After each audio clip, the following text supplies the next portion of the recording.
Ye taller people may be seated. Good morning, boys and girls. Got a question for you. I was away last week, but there was a holiday that occurred last Monday. Anybody remember what that holiday was? It's your first question. What was that holiday? Earth Day. That's exactly right. Did any of you guys celebrate Earth Day? How did you celebrate Earth Day? Did you do something exciting at school or somewhere else? We wrote stories about the earth. Anybody do anything else? What'd you do?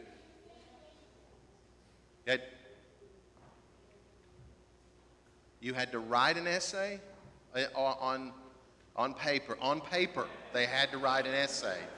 Okay, about what would it be like if you lived on another planet? Okay, that's a pretty good way to make you appreciate being on the earth. What else? Anybody over here do anything for Earth Day?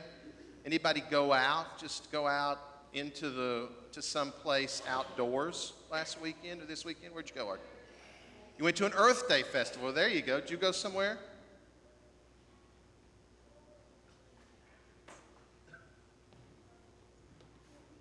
They did bubbles at recess at school. That sounds like a good thing to do for Earth Day. But yeah, Earth Day is an important day we celebrate every year in April to help us be thankful for the earth that God's given us. And have you noticed what color the earth is turning out there in our part of Alabama? What color? Green. Green. And green is the color, right? And blue too. Yeah, the skies are blue and the water's blue and the trees and the grass are green. And the white clouds. It's all the colors covered right there. And that tells us, right? Where were we before this? What was it? What did it look like in the winter? Brown, and ugly. We had some ice. Yeah, we had the ice apocalypse. Remember that? According to Archer, absolutely amazing. But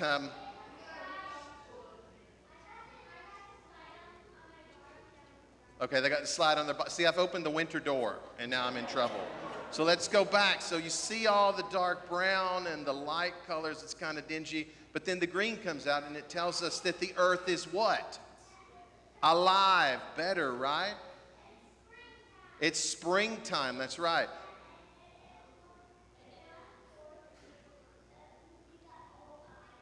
Yeah, you got ice in the winter, but you got green in the Yeah, the pollen apocalypse, I was just told. They know about the pollen apocalypse. That's right. Okay, so let's focus on the green right now. And what I wanted to bring this up for is because it's interesting that the reading about Jesus is about something green today. Did anybody hear what the gospel said other than Archer? Because he's always listening, I know. Anybody hear what Jesus said? Emma, what did he say? He said he is the vine and we are the branches, right? Is that what he said, Archer?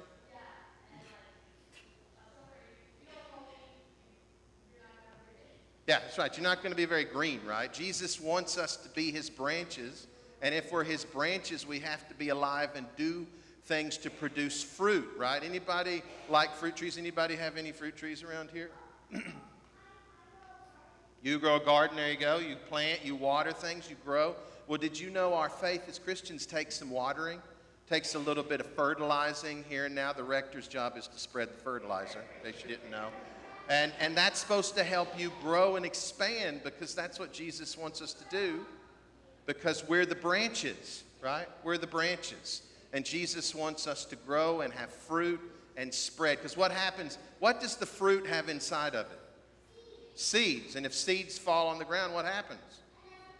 More vine or plants grow. That's right. That's what Jesus wants us to do, to grow and to spread the message because Jesus loves us. So look out at all these good people here. Because I hope they've all had a good week. I don't know. We have 12 people on an airplane right now coming back from Honduras, and they're happy right now. They were not happy yesterday. But you know what they remembered? It was that Jesus loved them. So on the count of 3, I want you to make sure everybody in this room can hear you when you tell them who loves them. All right? Here we go on the count of 3. 1, 2, 3. Yes. Good job.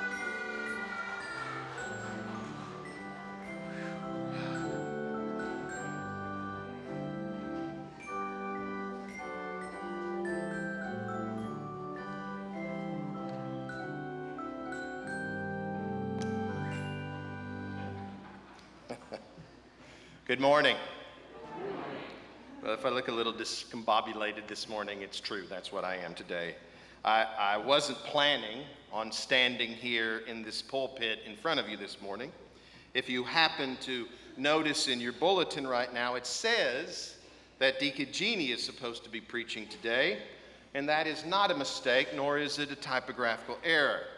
Jeannie, who, as everyone knows, is a very important leader of our world mission work in the country of Honduras, was set to be here to present to you the first report and the gospel message of our mission trip this past week to Puerto Cortez and Colonia Episcopal and to the surrounding areas in Honduras.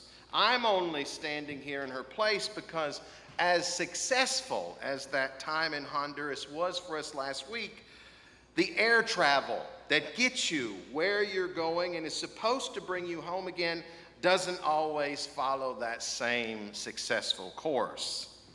And that's apparently what Delta Airlines managed to fall into yesterday in the San Pedro Sula International Airport for our 12 remaining Honduras missioners. I received the first call from Jeannie around 3:30 yesterday afternoon, and all she said was, "We're not going to be making it back. You need to start writing a sermon." Apparently, after boarding their flight back to the States a little late yesterday afternoon, and then sitting on the tarmac in Honduras with no air condition for over an hour, the plane finally pulled back up to the gate and the pilot announced that their flight had been canceled.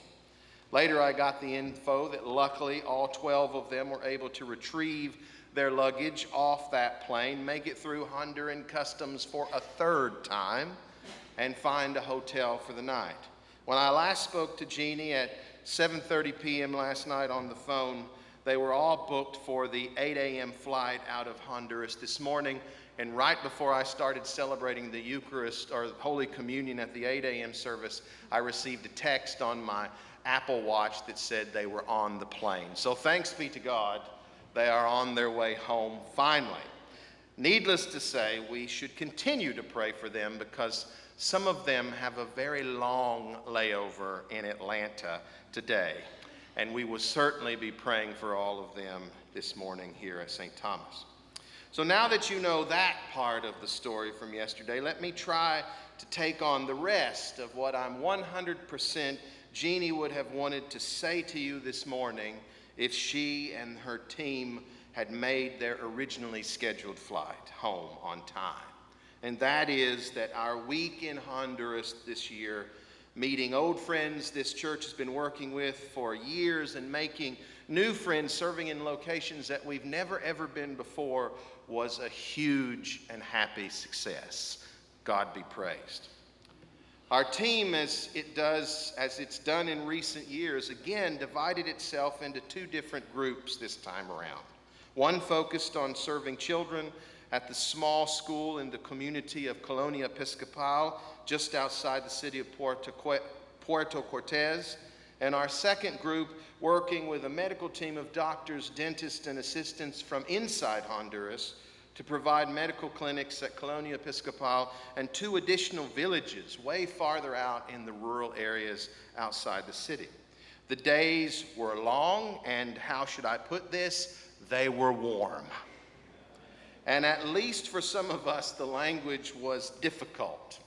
But the tremendous blessings received from getting to work alongside our brothers and sisters in Honduras and having the unique opportunity to do all that we could do to assist groups of people who have limited educational offerings and even less opportunity for medical treatment made me understand completely why St. Thomas has focused its world mission outreach on the country of Honduras for so very long. Even with the canceled flight home yesterday, I suspect that every single missioner who went with us this year to Honduras will want to go back again, just as many of you who have been there yourself in past years have gone back anytime you've had the opportunity as well. All in all, understanding the need of our continued medical and educational mission work in Honduras could help every one of us understand the depth of the beating heart of outreach we have here inside this parish. And after going there myself last week, I count it an even greater honor to get to be the next rector of St. Thomas to help continue this important outreach work and ministry for our church and for our companion diocese in Honduras. And just to make all of it a little more personal, this past week for me was just as much focused above all else on meeting some amazing new people and connecting with the local Hondurans in Colonia Episcopal and around Puerto Cortez. There was the sweet elderly Honduran woman, Silveria, who sang God's praises in Spanish that moved so swift and fast I could barely keep up with her, but was filled with so much love and honesty, it was quite clear and easy to understand everything she had to say. And there was Freddie, our bus driver, who shared his own family story with us and became an important translator for me and others when we worked in the pharmacy rooms of our 3 medical clinics. And there was Lourdes, a Honduran woman whose son had been one of our sponsored students who'd made it through his education by help from here at St. Thomas, and who got up herself and caught the bus and volunteered with us all week in our clinics as we served around 800 people in just 5 short days. And in addition to meeting local people, this week was also for me personally a week of just getting to know some of our own parishioners here at St. Thomas a lot better, as well as folks from outside our church who joined us for this mission trip. Traveling together just has a way of doing that, doesn't it? Many of you may not know St. Thomas parishioner Jane Allgood all that well. Jane runs our caregivers ministry every other Wednesday here at the church, and Jane has been an important part of EFM as well. The truth is, I didn't really know Jane all that well either before this past week. But I have to tell you, when you have to sit together side by side in a tiny room in an old school being transformed into a pharmacy room, dividing together bags that contain 1,000 ibuprofen tablets and dividing them into 30 each and placing them into smaller Ziploc bags, all while attaching a couple hundred mailing labels that have the name and the dosing instructions in Spanish to each bag, well, let's just put it this way, you really get to know somebody. And that was exactly what happened with me and Jane Allgood. And as Jane put the stickers on the smaller bags and opened them up for me to pour in the 30 tablets I just cut out of the 1,000 with a tiny little plastic knife, we even decided to give ourselves some brand new names. Jane from henceforth will be known to me as the Bag Lady, and I proudly have been proclaimed the Pill Popper. Only Jane can call me that, by the way, so just mark that down. And I'm sure she's only going to let me call her the Bag Lady. And there were mornings and nights of eating together and hearing stories from the day that was with everyone else in our group, of praying together and sharing Holy Communion with one another and with our Honduran brothers and sisters in both English and in Spanish, and of long drives here and there together on the wonderfully donated Diocese of Honduras bus, which we appreciated greatly because it had air conditioning. In that experience as a team, we all certainly got to know each other so much better, and in the best and hardest times, I believe, we became more deeply devoted to our companionship, to our ministry, and to the faith that brought all of this together and keeps it living and breathing and growing. For that, I believe, is what life lived in Jesus Christ is supposed to be all about, always. And brothers and sisters, Jesus Christ, I think, is also laying it out quite well for all of this morning. You don't have to go to Honduras to hear it or to feel it or to believe it. You just have to listen to the words of Jesus from the Gospel of John today. And if you open your ears and you open your heart, it can change you. For Jesus was never meant to be for us just some important guy who lived and died in the past and now gives us moments of inspiration. Jesus isn't meant simply to be a moral teacher from 2,000 years ago we read about in some ancient dead book. If that's all that Jesus is, or if that's what you think Jesus is, then we've all made a terrible big mistake. You see, the church is still here right now, and we're still doing what we do because Jesus Christ we believe in and the Jesus Christ we proclaim and share with others is very much alive and living and breathing. Jesus, I believe, is downright organic and growing and cultivating, continuing to plant those seeds and to spread and to grow. I know that firsthand because of what I saw again this past week in Honduras happening there. And Jesus proclaims that message clearly in the words we just heard this morning when he says, I am the true vine, and my Father is the vine grower. He removes every branch in me that bears no fruit. Every branch that bears fruit, he prunes to make it bear more fruit. Just as the branch cannot bear fruit by itself unless it abides in the vine, neither can you unless you abide in me. I am the vine, you are the branches. Those who abide in me and I in them bear much fruit, because apart from me, you can do nothing. This, brothers and sisters, is one of Jesus' very important I am statements found throughout John's gospel, just as it was last week when Jesus said, I am the good shepherd. Jesus says these things not just as an allegory, but to directly connect himself both to the name of God given to Moses in the story of the burning bush in the book of Exodus, that great I am, Yahweh in Hebrew, that's God calling right now on that phone that's ringing. And Jesus uses this I am statement as well to give more identity to who the great I am or Yahweh can be seen and understood by for us. I am the true vine is because a true vine is alive and growing. It is green and breathing. And as it grows, it sprouts and grows branches, and branches produce the seeds and the fruit that drop on the earth and spread the growth of the vine further. That is who Jesus is, and that is who God is. This is the image Jesus gives of himself, living and growing and supporting the branches, which has its own role in who we are, you and me in the church.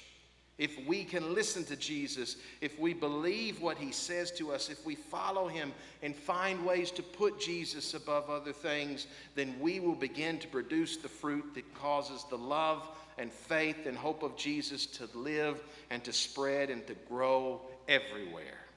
If you want to see our fruit here at St. Thomas, well, just look around you. Read what we have going on in the week at a glance. Come to our farmers market next weekend and see the people walking and talking and living in our parking lot. Join a ministry here at the church. Or if you want to next year, then come with us down to Honduras. And you will see the fruit of almost 14 years of pruning and watering and growing a ministry that keeps touching and showing Jesus' love to hundreds and hundreds of people every single year. And why is it that we do all of this in the first place? Because, brothers and sisters, we are working to abide in that vine and to produce the fruit that glorifies the vine grower as we become deeper disciples and followers of Jesus Christ. As my favorite modern evangelist and biblical commentator, Catholic Bishop Robert Barron, says about today's gospel, Jesus is the source of supernatural life in us, and without him, we would have none of it. If you are separated from the vine, you die spiritually. If you are connected to it, you live a supernatural life. Here in the church, brothers and sisters, that is what we are all about, living and growing a supernatural life.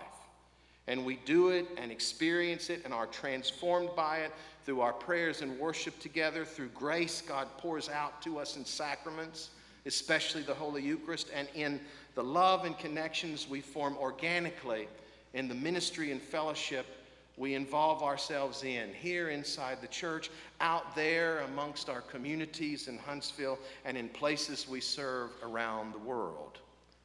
Jesus is the vine, and we are his branches. Let us continue to abide in Jesus above all else, to not just impact the natural world, but to allow the supernatural to reach out and transform the natural world. I am the witness for you this morning of what that kind of love can and is doing. And when they make it home, we now have 12 more witnesses to share God's supernatural message of love, resurrection, and transformation with everyone we meet. And for that, we can all say, thanks be to God. Amen.